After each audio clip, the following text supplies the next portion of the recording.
Members of Donald Trump's family and the Fox propaganda network had public meltdowns today after the Biden campaign finally gave the Trump campaign just a little bit of what the Trump campaign has been dishing out all along, and we have to talk about it. But before we unpack all that, if you end up liking this video and you want to support the channel, please be sure to hit the like, subscribe, and alert bell before you go. All right, friends, we have several clips to look at in this video. The irony, the hypocrisy, the stupidity will drive you nuts, as it did me. We're going to start here actually with Dana Perino. Dana Perino, in many ways, is the least unhinged of the people that I'm going to play for you here, which makes what she has to say even more frustrating, kind of in a roundabout way. She's, of course, a member of the Fox propaganda network, a former press secretary for President George W. Bush. And this is what she had to say on the 5 in response to the Biden campaign finally holding a press conference, the first press conference it's done outside of Donald Trump's Manhattan courtroom as the prosecution and the defense began to give closing arguments. He sent the campaign to do a speech across the street from the jury trial.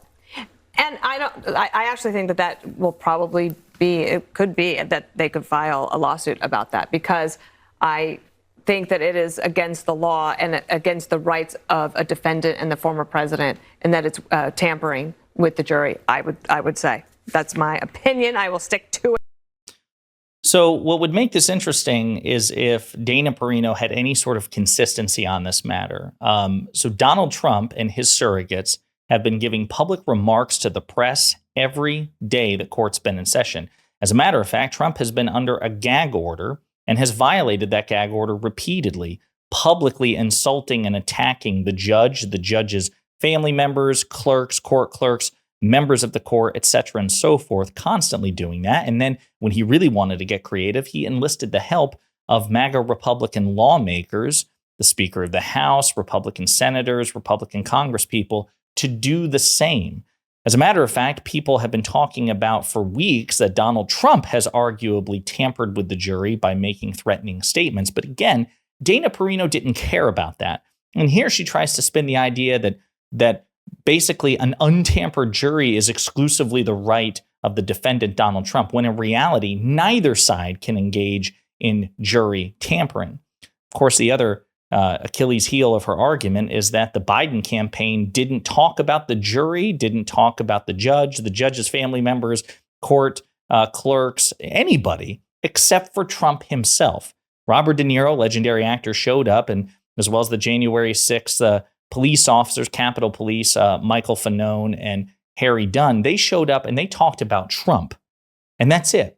But Dana Perino is desperate. She's so upset. How dare the Trump or the Biden campaign do a fraction of a fraction of a fraction of a fraction of a fraction of what the Trump campaign has been doing for weeks, and none of the things that the Biden campaign has done, remotely cross any sort of ethical lines, but she has to blur the lines and create a false equivalence.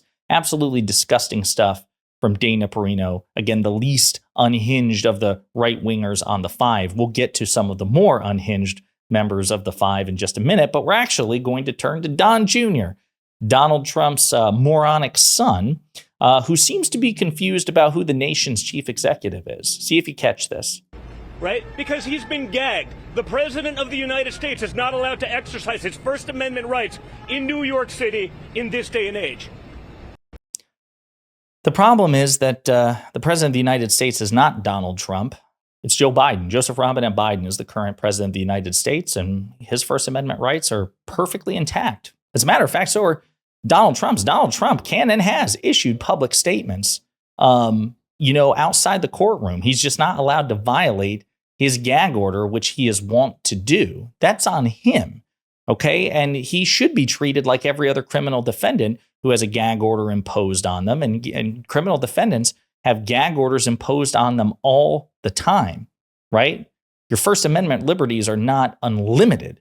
And again, but see the sense of entitlement and the privilege. So again, Don Jr. forgets that Trump is merely a former president, not the current president.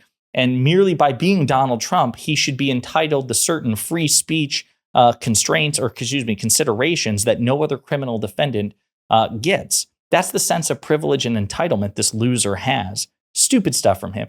But it's not just him. It's also Donald Trump's daughter-in-law and the co-head of the Republican National committee, the RNC, Lara Trump. This is what she has to say in response to the impending verdict against her father-in-law. If this is successful, this is Banana Republic type stuff. And if they can profit off it on the other side, so can we. DonaldJTrump.com. If you want to contribute to help Donald Trump become the 47th president of the United States.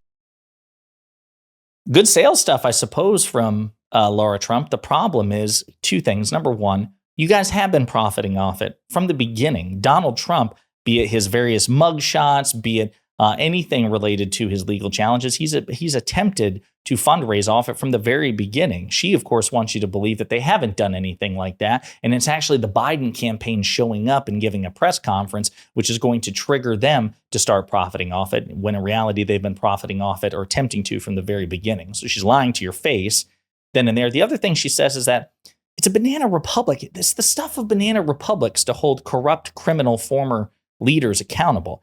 It's actually the opposite.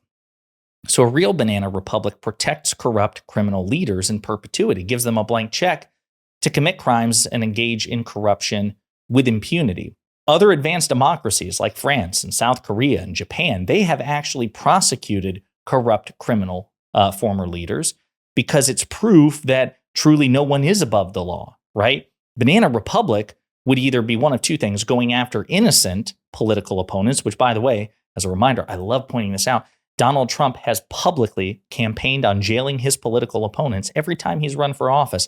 2016, 2024 to this year, and 2020 when he was the sitting president. So clearly they didn't care about that whole banana republic stuff then, but now they do because Trump is on the receiving end of a prosecution. Again, further objective proof that they're unprincipled, hypocritical losers who should be made fun of.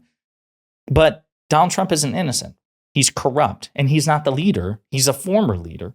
And if we really have a constitution in which no one is above the rule of law, then that should also apply to Donald Trump. But of course, Trump's family members and the Fox propaganda network and Republicans writ large, they don't want that. They want the law to apply to everyone else. The law is for lesser people like you and me, liberals, progressives, right? The enemies of conservatives, of MAGA Republicans, women, minority groups, marginalized groups, the disabled, the press, people in blue cities, blue states. Law and order should apply to us.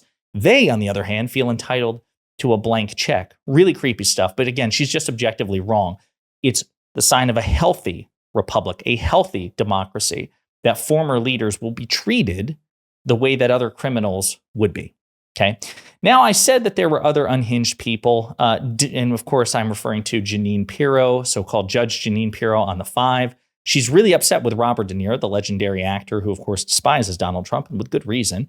And he was the star of the Biden campaign's press conference earlier today outside the Manhattan courtroom. I want to play two clips, but Janine Pirro isn't happy with Robert De Niro, the lifelong New Yorker and Hollywood icon. You had to read everything you read to get ahead in life, and now you're reading a script at a Biden-arranged press conference. You're a loser, and I'm not surprised you needed that. Robert De Niro is a loser. Arguably the greatest actor of all time, certainly one of the most acclaimed, one of the most legendary, the one with one of the most storied careers. Certainly a guy who exudes far greater star power than the real MAGA losers and MAGA celebrities like Kid Rock and Ted Nugent and Kevin Sorbo from the legendary adventures of Hercules. Donald, in that press conference that the Biden campaign propped up with Robert De Niro, one celebrity, there was more star power in that press conference with one celebrity than literally all of MAGA celebrities combined. And she's just upset that someone so famous, so respected, an Academy Award winner, an Oscar winner, that is so outspokenly oppositional to Trump. If the shoe was on the other foot and De Niro was talking smack about President Biden, she would be celebrating it. But I digress. Another clip from the unhinged Janine Pirro. My question for Robert De Niro is, what have you done for New York City, Robert De Niro? What have you done? Is there a building with your name on it? Have you built skyscrapers? Has the skyline of New York changed because of all of your vision? No. Yeah, Robert De Niro, acting, but building a building and slapping your name on it, that's a real sign of dedication to New York. I mean, I don't know. I don't understand what the standard Janine Pirro is trying to establish there. But I would venture to guess that Robert De Niro is probably a more popular figure with New York and New Yorkers than Donald Trump. That's just me guessing. Again, so funny how they try to demean a legendary actor for expressing his political views when in reality, and you can see it, they're just upset. They're jealous. They're upset. They're wounded that De Niro doesn't actually like Donald Trump because they crave that sort of star power. But yeah, some genuinely unhinged and hypocritical and unprincipled responses from Dana Perino, Janine Pirro, Don Jr., and Lara Trump. And again, as far as I'm concerned, I'm pleased with this bold action by the Biden campaign. Could it backfire? Sure. Could it not have no effect whatsoever? Absolutely. But the election is rapidly approaching. The polls are neck and neck, and Trump enjoys enormous advantages when you consider the fact that he is facing criminal counts, 88 criminal counts, given the fact that his presidency was a complete and total disgrace, and he himself is, again, an unprincipled, malignant narcissist with blatant authoritarian tendencies. The fact that he's competitive with President Biden is in of itself an indictment of the American electorate in some ways. And so Biden, I think, should start to be creative, and he should start, being willing to scrap the old playbook, because Donald Trump is not an opponent for the old playbook. He is unconventional. He's an out of context problem.